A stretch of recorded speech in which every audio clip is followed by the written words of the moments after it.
யாத்திராகமம் 2வது அதிகாரம் 25வது வசனம். தேவன் இஸ்ரவேல் புத்திரரை கண்ணோக்கினார். தேவன் அவர்களை நினைத்தருளினார். கர்த்தர் நம்மை கண்ணோக்கினார். சியோனில் வாசம் செய்கிற தேவன் தம் மக்களை மிகவும் நேசிக்கிறவராகவும் அவர்கள் தம்மை நோக்கி கூப்பிட வேண்டும் என்று அவர் நம்மை பார்த்து கொண்டிருக்கிறார். அவர் நம்மேல் மிகுந்த அன்பு கொண்டதினால் தம் குமாரனாகிய இயேசுவை உலகில் அனுப்பினார். குமாரனாகிய இயேசு நமக்காக சிலுவையில் அறையப்பட்டார். நாமோ பாவங்களிலிருந்து விடுதலை அடைந்து இன்று தேவ கிருபையால் சமாதானமாக வாழ்கிறோம். இன்றும் இயேசு நமக்காக பிதாவினிடத்தில் பரிந்து பேசிக் கொண்டிருக்கிறார்.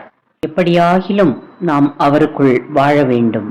அவருடைய கிருபையை பெற்று நித்திய காலமாக அவரோடு வாழ வேண்டும் என்று விரும்புகிறார்.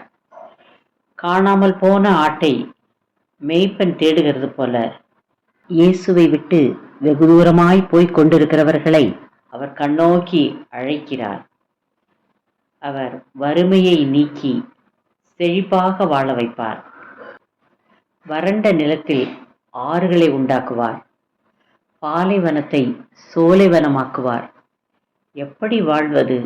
யார் எனக்கு சமாதானம் தருவார் என்ற சிந்தனையோடு இருக்கிறவர்கள் இயேசுவை நோக்கி ஜெபம் பண்ணினால் அவர் ஜெபத்தை கேட்டு நிச்சயம் உங்களுக்கு பதில் தந்து உங்களை செழிப்பாக வாழ வைப்பார்.